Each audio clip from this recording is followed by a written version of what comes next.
think we'll see some routes restored, like I said, probably about the 1st of March if it's passed by the board. And it's not going to be all or nothing. It's going to be kind of staggered. Correct. Almost. Well, they've now got the TARC bus drivers. Now JCPS Superintendent Marty Polio is set to detail a possible timeline for restoring the district's bus routes. The school board plans to provide that update with the plan, the transportation plan, at tomorrow night's very important school board meeting. And joining us now to discuss the incoming plan is Louisville Urban League President and CEO Lyndon Pryor. Thanks so much for being here. And first of all, I know you, other community leaders, Marcus Winkler, Metro Councilman, have been urging them to get the transportation back to these routes. Yes. What's the latest that you know? What are you expecting tomorrow night? Tomorrow night, I know that the superintendent will propose a plan. I'm not 100% sure of all of the details in that, but I believe that routes will be restored to at least a few schools for students who qualify under free and reduced lunch is the best that I know at this point. I hope that it'll actually be more than that, if at all possible. But those are the basic outlines that I've heard coming out of the district thus far. Lyndon, you've been really involved in these meetings. We've been covering you, interviewing you at every step of the process there, of following it.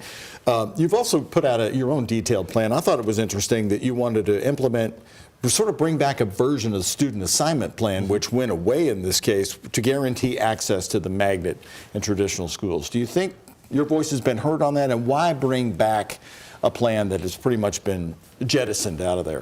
Well, so it's about bringing back the option for assignment for those students who weren't able to make choices in December. So as you may know, in December, the assignment, the portal closed for students, and they made decisions with the understanding that essentially there was not going to be any routes for certain schools. Now with the board poised to bring back some routes, it's important for those students who will be affected to be able to say, hey, we'd like to be able to choose some of these schools now that we're going to have routes available. And I know you want the application process open back up again if some of these routes are restored, correct? Because so many of the schools that saw magnet and traditional schools that had applications from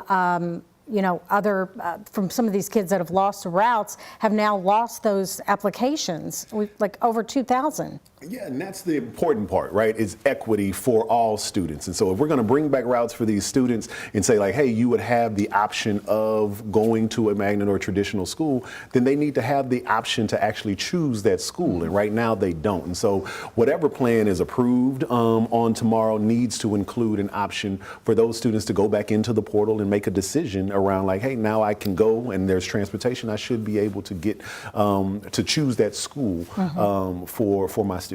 Our reporter on this story just reported that they've got the 69 TARC bus drivers. Yes. Does that encourage you? I know they needed 68. Yes, it absolutely does. And I applaud TARC for their work on this. I think they came to the table in earnest trying to make sure that they could help the district wherever possible. And so I'm so glad to see that we got to the 60 drivers. And my understanding is that actually includes some alternates in there, because we know that drivers sometimes get sick or have other things. And so I think that TARC has met the requirement that they were asked to meet. And so now it's important for the district to move forward with implementation. All right. I know you'll be there tomorrow. Always good to see you, Lyndon. Thank you for coming in. Thank you.